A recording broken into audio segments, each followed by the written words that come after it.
आज के वीडियो में हम लोग जानेंगे कि एनपीएस क्या है या कितने प्रकार का होता है, इसमें हम लोग कैसे पैसा और कितना कम से कम पैसा लगा सकते हैं। तो चलिए स्टार्ट करते हैं। सबसे पहले हम जानते हैं कि एनपीएस क्या है। एनपीएस नेशनल पेंशन सिस्टम यानी भारत सरकार द्वारा शुरू किया गया एक पेंशन योजना है। ये एक प्रकार का पेंशन कम इन्वेस्टमेंट स्कीम है, यानी कि इसमें हम लोग जो भी पैसा लगाते हैं वो टैक्स फ्री होता है। इसके खाते दो प्रकार के होते हैं, एक टैक्स फ्री होता है और एक पर हमें टैक्स देना पड़ता है। तो चलिए समझते हैं। पहला होता है टीयर 1 जो एक पेंशन अकाउंट होता है, और दूसरा होता है टीयर 2 जिसे बचत खाता। टीयर 2 पे हमें टैक्स देना पड़ता है, टीयर 1 पे कोई भी टैक्स नहीं लगता है। तो चलिए दोनों में अंतर समझते हैं। एनपीएस में सबसे पहले टीयर 1 खाता खोला जाता है। जब तक आपके पास टीयर 1 खाता ना हो तब तक टीयर 2 खाता आप नहीं खोल सकते हैं। टीयर 1 में जो पैसा होता है उसे हम एक निश्चित समय के बाद ही निकाल सकते हैं, वो भी सारा पैसा नहीं निकाल सकते हैं। जब आप 60 साल के होते हैं तो आप 60% पैसा निकाल सकते हैं, 40% का एन्युटी आपको लेना पड़ता है। टीयर 1 के पैसे निकासी पर कोई टैक्स नहीं लगता है, जबकि टीयर 2 पर आपको टैक्स देना पड़ता है। ठीक है। टीयर 1 में हमें कम से कम साल में 1000 जमा करना होता है, जबकि टीयर 2 में ऐसे कोई पाबंदी नहीं है। एनपीएस में जो पैसा लगता है उसको मैनेज करने के लिए फ़ंड मैनेजर बनाए गए हैं। सरकार ने 7 फंड मैनेजर का चुनाव किया है।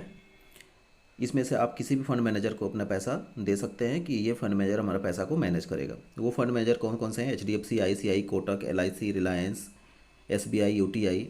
लंबे समय तक आप इसमें पैसा इन्वेस्ट करते हैं तो आसानी से आपको 11 से 12% रिटर्न मिल जाता है ईयरली।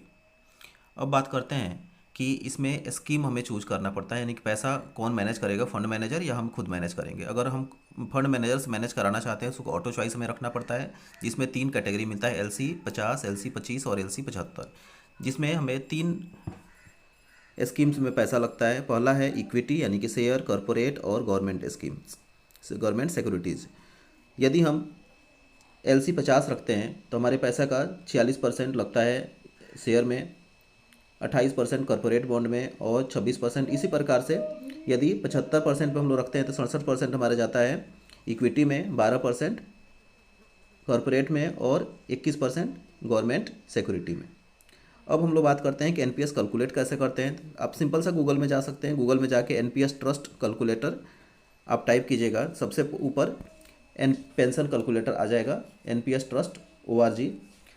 जैसे मैंने सबसे पहले यहाँ से ले लेता हूँ कि आपकी, मान लेते हैं कि आपकी डेट ऑफ बर्थ 1/1/2004 है, यानी कि आप 18 साल के। यदि आप इसमें 500 रुपये प्रति माह जमा करते हैं यानी कि एनपीएस खाते में अपने, तो टोटल आपका पैसा 60 साल तक यानी कि 42 साल में, 42 साल बाद आप 60 साल के हो जाएंगे, तो 2,52,000 रुपये जमा होता है, जो बढ़ के लगभग 40 लाख हो गया रहता है। यदि 60 साल बाद आप पैसा निकालते हैं इसको तो 23 लाख रुपये आप पैसा निकाल, और जो 15 लाख रुपये बचता है उसकी आप एन्युटी अगर लेते हैं तो प्रति माह आपको 7,809 रुपये मिलता रहेगा। अब इसी प्रकार दूसरा एग्जांपल लेते हैं। मान लीजिए कि आपका डेट ऑफ बर्थ 1995 है, यानी कि आप 27 साल के हैं।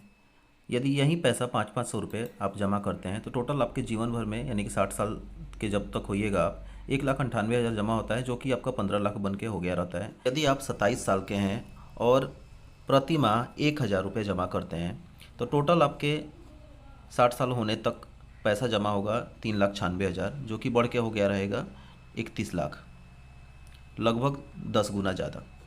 जैसे आप 60 साल का होइएगा तो आप 18 लाख रुपए आपको कैश मिल जाएगा, आप निकाल सकते हैं 18 लाख, और 12 लाख जो बचता है उसका एन्युटी ले लेंगे, जिसका आपको 6,500 पेंशन मिलता रहेगा।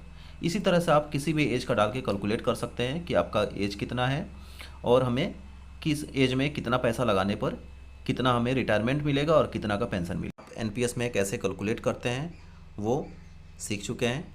इसी तरह से कैलकुलेट करके अपने कस्टमर को दिखाइए, और जितना अधिक से अधिक हो सके अपने लिए तो खुद कम से कम एक एनपीएस ज़रूर कीजिए और कस्टमर को भी समझा के उसका एनपीएस कीजिए।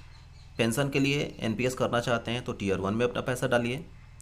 यदि चाहते हैं कि हम पैसा कभी भी अपना निकाल लें, सिर्फ हमें बैंक से ज़्यादा ब्याज चाहिए, तो आराम से टीयर 2 में पैसा डालिए और अधिक से अधिक पैसा कमाइए। बैंक में डालने से बेटर है कि आप एनपीएस में अपना पैसा डालें और अधिक से अधिक रिटर्न पाएँ। उम्मीद है आपको वीडियो अच्छा लगा होगा। धन्यवाद। फिर मिलते हैं अगले वीडियो।